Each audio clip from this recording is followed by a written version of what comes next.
اللہ رب العزت نے اس کلام کے اندر اتنی عظمت رکھی ہے، اس کلام کو، اس قرآن کو ایسا مقام دیا ہے کہ یہ خود بھی عظیم ہے، جس چیز کی نسبت اس کلام سے ہو جائے اس میں بھی عظمت پیدا ہو جاتی ہے۔ بلند آواز سے کہیں اور بلند آواز سے، خود بھی عظیم ہے، اس کے ساتھ جس چیز کی نسبت ہو جائے اس میں بھی عظمت پیدا ہو جاتی ہے۔ آپ کے ذہن میں سوال آیا ہوگا مولوی صاحب یہ کیا بات آپ نے کر دی کہ ایک چیز خود بھی عظیم ہو، اس کے ساتھ جو چیز منسوب ہو جائے اس میں عظمت کہاں سے پیدا ہو جاتی ہے؟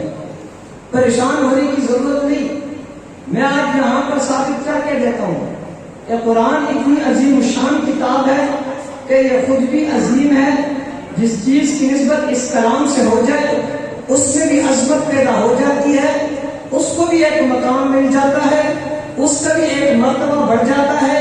مثال کے طور پر آپ قرآن مجید کے ساتھ آپ جس چیز کو بھی منسوب کرنا چاہیں، مثال کے طور پر آپ میں سے کوئی شخص دکاندار کے پاس جاتا ہے اور اسے کہتے ہیں بھائی صاحب مجھے اپنے سینے کے لیے کپڑا دے دو، اور کپڑا بھی ایسا ہو کہ جو مارکیٹ میں سب سے اعلیٰ کوالٹی کا ہو، آپ کی دکان کا مہنگا ترین کپڑا میں خریدنا چاہتا ہوں۔ جب وہ مہنگے سے مہنگا ترین کپڑا آپ اپنے لیے خریدتے ہیں، 2-2.5 سال استعمال کے بعد وہی کپڑا آپ پھینک دیتے ہیں۔ بس اوقات تو یہ کرتے ہیں اسی کپڑے کو اٹھا کر اسی کے ساتھ اپنے جوتے اور چپل صاف کر لیتے ہیں، لیکن ایک کپڑا وہ ہے کہ جس کی نسبت قرآن سے ہو جاتی ہے، وہ مولوی صاحب دکاندار کے پاس جاتے ہیں کہ بھائی صاحب مجھے ایک کپڑا دے دے، دکاندار بھی دیکھتے ہیں کہ مولوی صاحب آ گیا ہے، اس کو تو اعلیٰ سے اعلیٰ ترین کپڑا نہیں دیتا، کیونکہ اعلیٰ سے اعلیٰ کوالٹی کا کپڑا اگر مولوی صاحب کو دے دوں تو یہ اس طرح کی قیمت اس کی ادا نہیں کرے گا، وہ اپنے دکان کے اس کمزور سے کمزور ترین کپڑا مولوی صاحب کے حوالے کر دیتا ہے، مولوی صاحب یہ لے لیں۔ مولوی صاحب کیا کرتے ہیں اسی کپڑے کو لے کر قرآن کے لیے غلاف بنا دیتے ہیں، وہی غلاف جب 2-2.5 سال بعد نہیں بلکہ 10 سال بعد بھی جب زمین پر گزرتا ہے، زمین پر گر جاتا ہے، آپ اسے اٹھاتے ہیں، بوسہ دیتے ہیں، اونچی جگہ پر رکھتے ہیں۔ اس کپڑے کو یہ مقام، یہ مرتبہ قرآن کے ساتھ نسبت کی وجہ سے ملا ہے۔ عزیزان محترم، بات صرف کپڑے تک محدود نہیں ہے، آپ لکڑی کو اٹھا لیجیے، ایک لکڑی وہ ہے جو آپ اپنے گھر کا جس سے فرنیچر بناتے ہیں، وہ فرنیچر آپ کے پورے گھر کا زینت بنتی ہے۔ جب باہر سے کوئی مہمان آتا ہے آپ کے گھر کا فرنیچر دیکھتا ہے، بڑی تعریف کرتا ہے، چند سالوں کے گزر جانے کے بعد جب وہی فرنیچر اس کو دیمک لگ جاتا ہے، آپ اسی فرنیچر کی لکڑی کو اٹھا کر آگ میں جلاتے ہیں، آپ اسی فرنیچر کی لکڑی کو اپنے گھر کا چولہا جلاتے ہیں۔ عزیزان محترم، ایک لکڑی وہ ہے کہ جس کی نسبت قرآن سے ہو جاتی ہے، آپ اس لکڑی سے قرآن کے لیے ٹپائی بناتے ہیں، ڈیسک بناتے ہیں، الماری بناتے ہیں۔ جب وہی لکڑی زمین پر الٹی پڑی ہو آپ اسے سیدھا کرنے کی کوشش کرتے ہیں، یا بسا اوقات آپ کے دل کا ٹکڑا، آپ کے آنکھوں کی ٹھنڈک جب اس ٹپائی پر بیٹھنے کی کوشش کرتا ہے، آپ اسے بلاتے ہیں بیٹا اس ٹپائی پر بیٹھنے کی آئندہ کوشش مت کرنا، کیونکہ یہ اوپر قرآن مجید پر رکھا جاتا ہے، کلام مجید پر رکھا جاتا ہے۔ آپ اپنے دل کے ٹکڑے کو اس ٹپائی پر بیٹھنے کو برداشت نہیں کرتے۔ یہ اس لکڑی کو یہ مقام، یہ مرتبہ قرآن کے ساتھ نسبت کی وجہ سے ملا ہے۔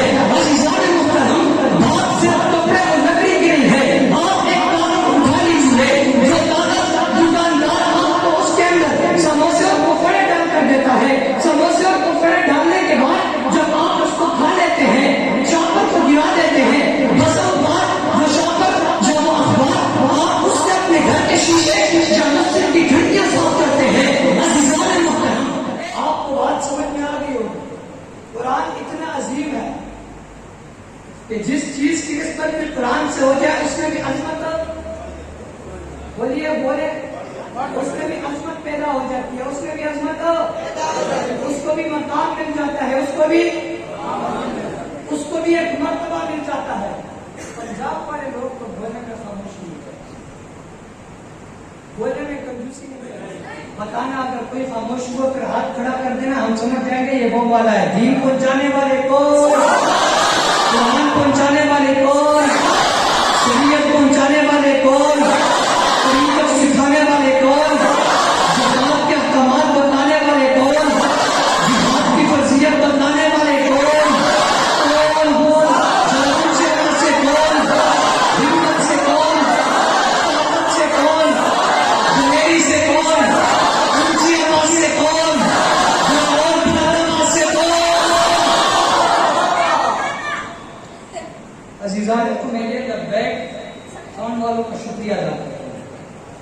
جب میں نے دیکھا لبیک ساؤنڈ, واللہ مجھے خود لبیک سے بڑی محبت ہے. جب حضرت جی دنیا سے رحلت ہونے لگے, حالت نظام کا وقت تھا, مجھے اطلاع ملی کہ خطرہ ہے. اس وقت میرے دل سے جو بات نکلی کسی مجلس میں نے ذکر نہیں کیا, آج یہیں بیان کرتا ہوں. میں نے کہا ربا جو عمر تم نے میری لکھی ہے وہ بھی حضرت کے لیے لگا دے.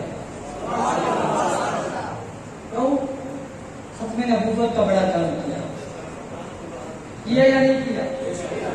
اس لیے سب سے پہلے تو لبیک ساؤنڈ والوں کا میں شکریہ ادا کرتا ہوں. عزیزان محترم, لوگ ہر جگہ کہتے ہیں کہ سپاہی صحابہ والے ہر جگہ صحابہ کرتے ہیں. آج پروگرام ہے عظمت قرآن کا, انہوں نے صحابہ نے تذکرہ کر دیا. جلسہ ہو ختم نبوت کا, یہ صحابہ کا تذکرہ کرتے ہیں. کوئی شادی بیاہ کی تقریب ہو, یہ ادھر بھی صحابہ کا تذکرہ کرنے لگا. لیکن پاکستان میں آپ دیکھیں کوئی شخص دوسرے پہ احسان کرتا ہے, کوئی ایم این اے یا ایم پی اے آپ کے علاقے کے کسی فرد کو نوکری دلواتا ہے, آپ زندگی بھر سے احسان نہیں بھولتے. آنے والے نسل کو بھی بتا دیتے ہیں کہ اس ایم این اے اور ایم پی اے کو ووٹ دیں. کیوں بھائی؟ اس نے مجھے نوکری دلوائی. اپنی نسلوں کو بھی بتا دیتے ہیں ایک نوکری کی خاطر, اور جس نے محمد عربی کا دین پہنچایا اس کا کوئی احسان نہیں ہے. احسان ہے یا نہیں؟ پھر ہم نے اپنی نسلوں کو بتایا کہ صحابہ کرام کی عظمت کے نعرے لگاؤ. بتایا؟ اگر نہیں بتایا تو آج کے بعد بتلانا ہوگا انشاءاللہ. بتانا ہوگا انشاءاللہ. آج کے بعد ایک عہد کریں, ایک وعدہ کریں کہ ایسے لوگوں کے ساتھ محبت کریں گے جو ادھر کے بھی کام لیں گے ادھر کے بھی کام, چاہے وہ تحریک لبیک ہو یا سپاہی صحابہ پاکستان. وفائیں ہوں گی, وفائیں اس کے ساتھ ہوگی جو حضور کا وفادار ہوگا, جو حضور کا جانثار ہوگا, جو صحابہ کا چوکیدار ہوگا. وفائیں اسی کے ساتھ ہوں گی, محبتیں اسی کے ساتھ ہوں گی. بولو جس کیا کو بولے انشاءاللہ. محبتیں اسی کے ساتھ ہوں گی انشاءاللہ, عقیدتیں اسی کے ساتھ ہوں گی انشاءاللہ, الفتیں اسی کے ساتھ ہوں گی, محنتیں اسی کے لیے ہوں گی انشاءاللہ. ارادہ ہے, وعدہ ہے. حضور کے ماننے والے ہیں یا نہیں؟ بولے جو ماننے والے بولے ہم حضور کے ماننے والے ہیں. حضور کی کوئی بات جھوٹی, کوئی بات جھوٹی, کوئی حدیث جھوٹی, کوئی تذکرہ جھوٹا. آسمان نیچے آ سکتا ہے پھر بھی, زمین پھٹ سکتی ہے پھر بھی, پہاڑ آپس میں مل جائے پھر بھی, دریا خشک ہو جائے پھر بھی, جب حضور کی کوئی بات جھوٹی نہیں ہو سکتی. میرے آقا نے فرمایا اللہ رب العزت کا عرش اس وقت ہل جاتا ہے جب ایک مرد اپنی بیوی کو طلاق دے. اس وقت رب کا عرش ہل جاتا ہے, عرش ہل جاتا ہے. یہ اپنی بات نہیں کرتا, یہ اپنے محبوب کی بات کرتا ہوں, پیغمبر کی بات. حضرت عمر کے پاس ایک شخص آیا, دستک دی, دستک دینے کے بعد فوراً چلا گیا, دروازہ نہیں کھلا. حضرت عمر نے دروازہ کھولا تو بولتا وہ شخص کہیں میل تک سفر بھی کر چکا.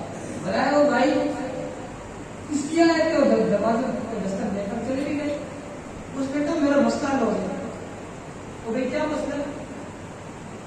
دستک دے رہے تھے, اس سے ہی تیرا مسئلہ حل ہو گیا. یہ تو کم کرنے کے اس میں سمجھ میں آتا ہے. حضرت جی کم کرنا مقصد نہیں تھا. مقصد میرا یہ تھا کہ اپنے گھر والے کی شکایت آپ کے پاس لے آؤں کہ گھر والی بڑی تنگ کرتی ہے, بات نہیں مانتی, جھگڑے کرتی ہے میرے ساتھ. لیکن جب آپ کے گھر پہ دستک دی تو اندر آپ کے گھر کے اندر چوٹ کی آواز. آپ کے گھر کے اندر بھی جھگڑے تھے. میں نے کہا جب میری یا امیر المومنین کے گھر میں جب جھگڑے ہو تو پھر میں کیا ہوں؟ میری تو کوئی حیثیت ہی نہیں, میرا تو کوئی مقام ہی نہیں. حضرت امیر المومنین نے فرمایا تو دیکھیں یہ ایک تو آپ نہیں سنبھال سکتے, حالانکہ اس ایک نے آپ کو سنبھالا ہوا ہے. اگر یہ نہ ہوتی آپ کپڑے کس سے دھوتے؟ دھوبی کے پاس نہیں کرتا. اس طرح ہے یا نہیں؟ اگر یہ نہ ہوتی آپ اپنے جوتے یا جو بھی چیز ہے جوتے وغیرہ کس سے پالش کرواتے؟ مجھے کے پاس ہی جاتا. یہ ایک ہی ہے آپ کے گھر کے کپڑے بھی دھوتی ہے, برتن بھی دھوتی ہے, برتن دھونے کے لیے بھی کسی عورت کو نہیں رکھواتے آپ. یہ ایک ہی ہے. اگر یہ نہ ہوتی آپ روٹی کہاں سے لیتے؟ خود تو نہیں پکا سکتے تھے, بازار سے خرید کر لاتے.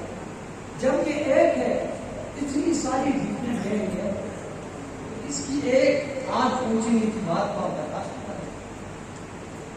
آج کے بعد ہم برداشت کریں گے, صبر سے کام لیں گے, ہمت سے کام لیں گے. جب آپ صبر کریں گے اللہ آپ کو اس صبر کے اجر دے گا, اور اجر پر بھی اجر عظیم دے گا انشاءاللہ.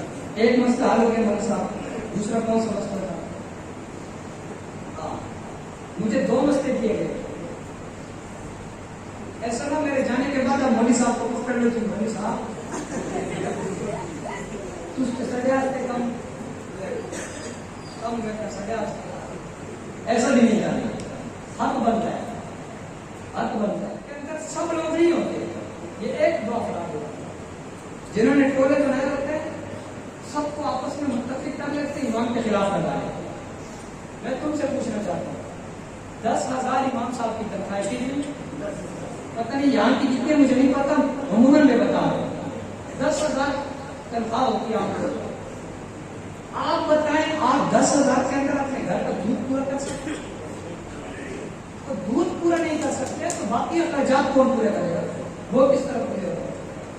جب ایک امام صاحب آپ کو 10,000 میں دین بھی سکھلا رہا ہے, آپ کے بچوں کو تعلیم بھی دے رہا ہے, آپ کے بچوں کی تربیت بھی کر رہا ہے, آپ کو اللہ کے سامنے بھی جھکا رہا ہے, مسجد کی جو ہے نا خدمت بھی کر رہا ہے, باوجود یہ ہے کہ 10,000 میں ہمارا گزارا نہیں ہو سکتا, تو ان کے بھی کچھ بچے ہیں, ان کو بھی تو گھر بار ہے.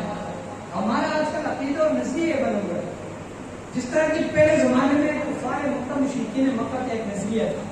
وہ نظریہ یہ تھا کہ انبیاء بازار میں نہیں گھومیں گے. جب دیکھتے کہ یہ کیسے انبیاء, یہ تو بازار میں گھوم رہے ہیں, یہ کیسے انبیاء, یہ تو قرآن بھی کر رہے ہیں, یہ تو پی رہے بھی, یہ کیسے انبیاء, یہ تو سو بھی رہے ہیں. ان کا ایک نظریہ تھا کہ نبی وہ ہوتا ہے کہ جو نہ سوتا ہو, نہ کھاتا ہو, نہ پیتا ہو, نہ بازار میں گھومتا ہو. وہ نظریہ آج کل ہمارے لوگوں کا نہیں ہے کہ مولوی صاحب کو بازار میں دیکھ لیتے, وہ جی مولوی صاحب کا بازار میں کر رہے ہیں. آج کیا رات گڑبڑ لگے, مولوی صاحب بازار چاہ گئے. مولوی صاحب کی ضروریات نہیں ہے, ان کا گھر بار نہیں, ان کا پیٹ نہیں, ان کا جسم نہیں, ان کے خواہشات نہیں. جب ہیں تو یہ مولوی صاحب کا خیال رکھیں گے, آپ کے بعد رکھیں گے انشاءاللہ. سب بولے جو رکھے وہ بولے.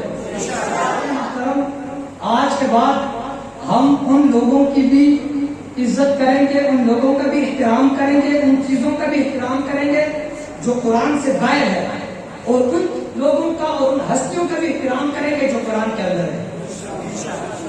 قرآن کے اندر احترام کریں گے انشاءاللہ, اور ان لوگوں کا بھی احترام کریں گے جو میرے پاک پیغمبر کے پہرے دار ہیں. احترام کریں گے یا نہیں کریں گے؟ حضور والے بولے, محمدی بولے, لبیک والے بولے,